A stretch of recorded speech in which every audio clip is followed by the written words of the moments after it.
You have the floor. Thanks. So I'll just add one, I'll start with a note that follows on that conversation, because I think there's another complexity, I think, to the long-term contractual commitment issue that you're referencing, and that is what I'm seeing is consumers of energy, so system operators, often they're government agencies, but sometimes not, utilities, have become, especially in the developing world, and I'm going to talk about Latin America in a moment, very concerned about entering into long-term contracts for energy, because they are looking at it from the consumer point of view and a concern that they're seeing prices continue to drop. They're seeing the marginal cost of energy continue to reduce as more gas is supplied in the world, as renewable energy renewable production becomes a greater proportion of the energy mix. Marginal cost is decreasing. And so if I'm a utility or a system operator, I'm going to be very reluctant to enter into long-term commitments for energy, whether it be power purchase agreements, which then tie into gas supply agreements. If I'm constantly watching the marginal costs go down, and I realize that what's going to happen is that very shortly I'm going to be overpaying for energy if I'm agreeing to a fixed cost. So that's another reason why we're going to have to come up with another model for financing these projects. Maybe the model that you articulate is the one that people are going to start to look to, where people take greater risk.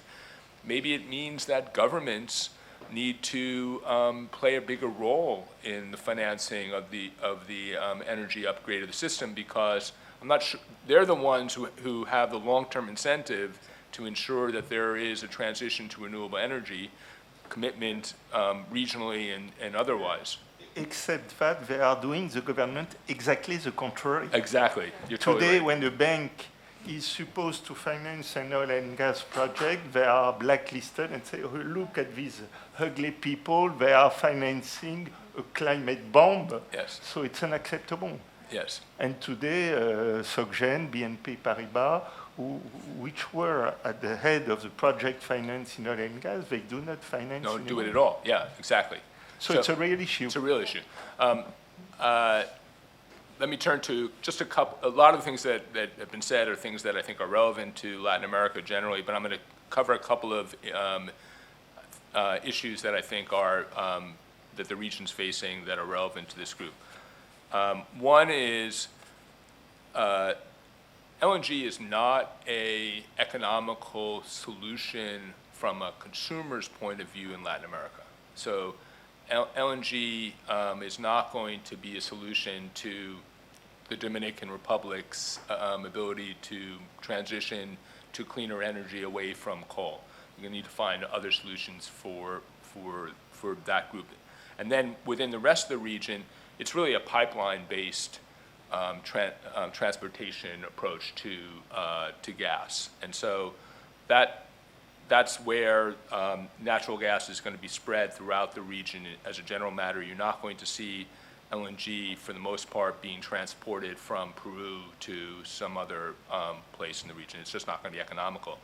What LNG is relevant, obviously, for the region, because Latin America is rich in natural gas resources, and so there's lots of opportunity, and we've seen that start to develop for development of LNG plants and export opportunities. I'm going to point, though, to two issues that I've seen in that as that development has occurred. One is political tension, because there's a great need for gas in the region to stabilize and convert from coal to a greener energy source. There's a lot of political tension between local supply of gas and gas for LNG. So I'm going to use Peru as an example. Camisea gas fields in Peru, very rich in gas, and were developed mainly for purposes of export through an LNG facility was built. It cost $5 billion to build the LNG facility, and it cost $30 billion to develop the Eyl-Mazzega gas fields. The only way that the Eyl-Mazzega gas fields would have been developed is to be able to get an export price for the gas. But in Peru, there's tremendous political tension because there are constant blackouts in Lima, because there still is not stable electricity supply in Lima and in many other cities and communities in Peru, and that's causing tremendous political tension within the country because gas is available, but it's going to LNG for export. So that's one of the issues that people are going to need to deal with, and I think it's an industry issue, it's a governmental issue, it's a pan-regional issue. The second issue that I want to highlight that I've seen in Latin America relating to gas and LNG is there's a great concern about the patrimony of these countries and how and sovereignty over natural resources. And a big issue in a number of these countries where there are ample resources is how to balance that concern about giving away the natural patrimony to foreign investors versus the need for attracting capital. And Mexico, to me, is the sort of poster child of this, where Mexico should be in a position where it's a net exporter of gas, and in fact is a net importer, and it's really because of this issue. They have not been able to resolve that fundamental conflict. So I just want to highlight those two issues. I want to turn quickly to, I think it's the issue that Igor raised about investment, attracting investment in developing economies, and I see this all the time in Latin America.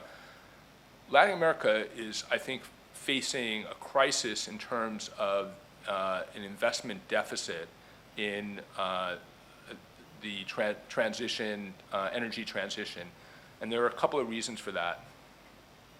But the foremost reason for that is that the political risk associated with investing in Latin America and the adjusted rate of return that people are seeing in Latin America based on that political risk and the prospective growth in Latin American economies, as you compare it to its regional neighbor, which is the US, is just pales in comparison. And so to give an example, private equity 10 years ago, US private equity firms, Canadian private equity firms, European private equity firms were at the forefront of investing in Latin American energy development. They were investing in gas infrastructure, they were investing in renewable energy infrastructure, and they really led the way in that investment. They are all exiting.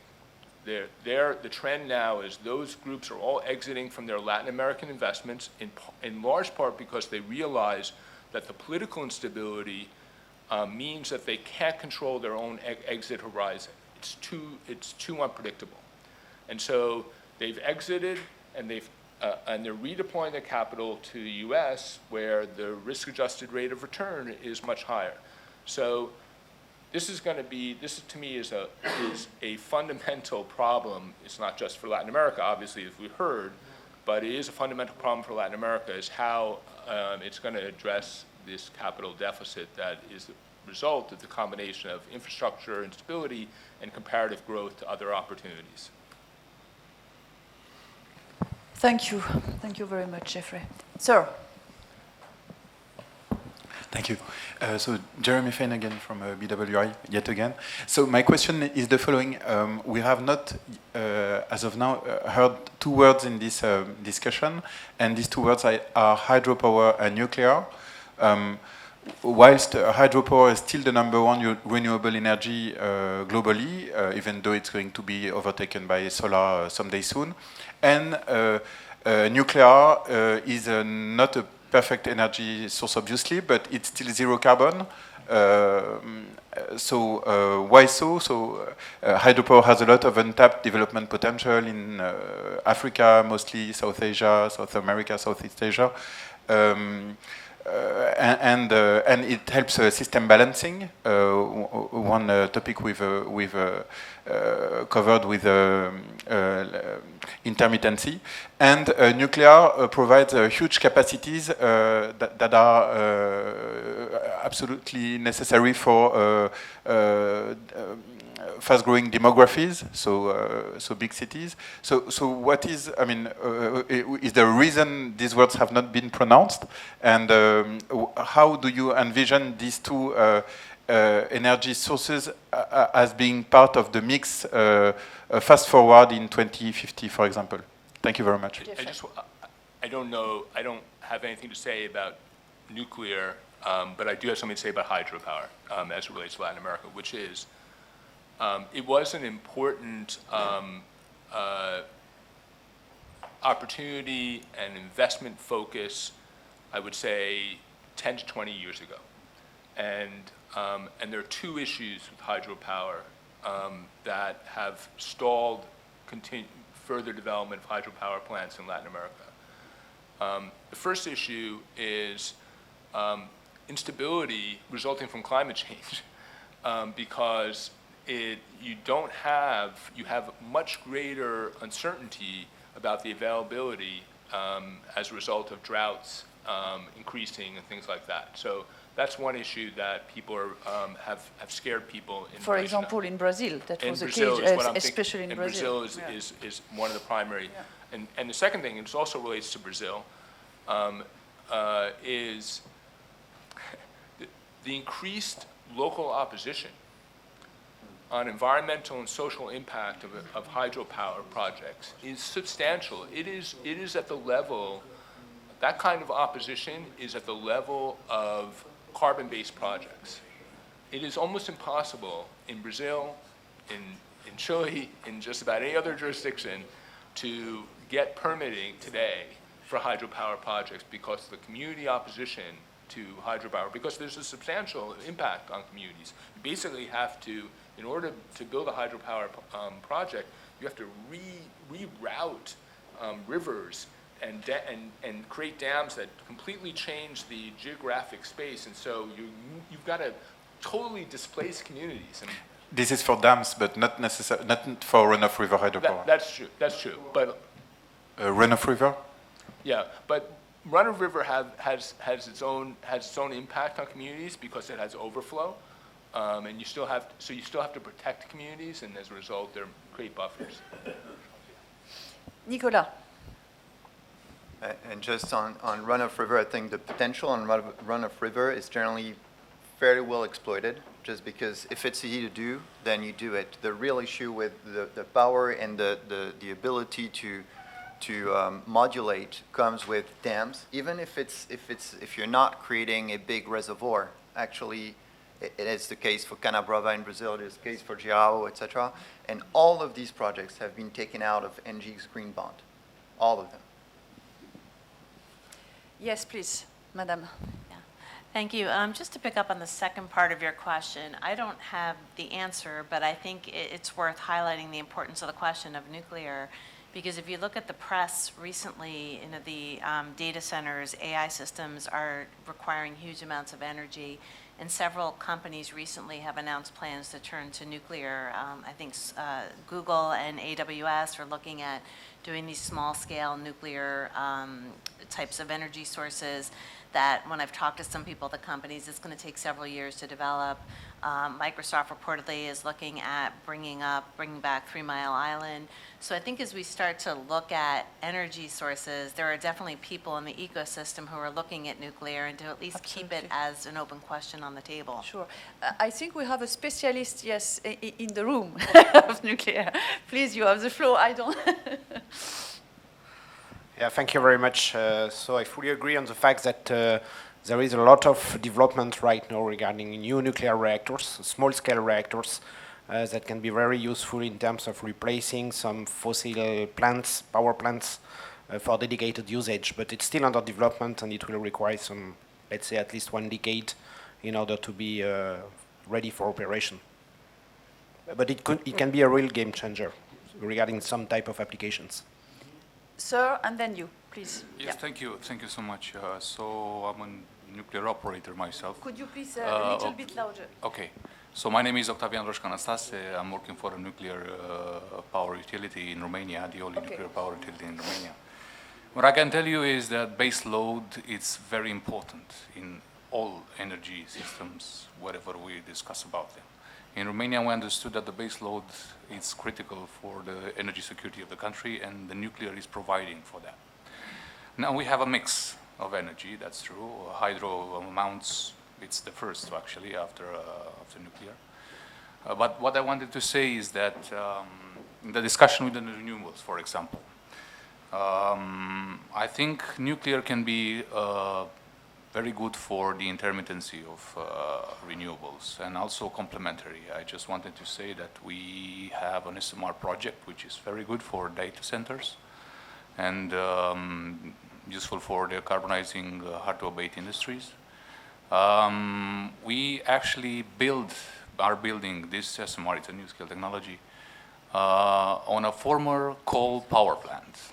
So we can use much of the grids of the said coal power plant. But we also had in mind to use the mound of ash that was left behind after using the coal power plant. We actually used it to build solar panels on it in order to help at the construction of the project. So I think it's complementary to say that baseload sources with renewables can have a future in our plans. Thank you. Thank you. Who wants to react? Yes, please. Yeah, just maybe one quick point, because it's rebounding on something Marc-Antoine said earlier on, but I think we did talk about India and the need for coal. But until 2022 and the big hike in LNG prices or in natural gas prices, Germany in Europe was demonizing nuclear. And in Europe, it was impossible to talk about nuclear in any fashion or form. And I think that was a big change, right? Of the last 2 years, and Repower EU started talking about nuclear being an option. It was not an option in any discussion with our German friends for the last 30 years. So I think that's part of the reason why we're moving away. I think putting coal only on emerging markets is a bit unfair on emerging markets. Mr. Schelma? Just to rebound on that, I would just like to give you a case story. I was recently in Zambia. Zambia is a very important country for energy transition, because for energy transition we need copper. So Zambia, it's just south of Katanga. It's one of the big prospects for copper production. For a copper mine and for copper processing plants, you need energy. Zambia is probably at its maximum as far as hydroelectricity is concerned. The Zambezi is equipped, but they know that it will go down with less rains, so less hydropower.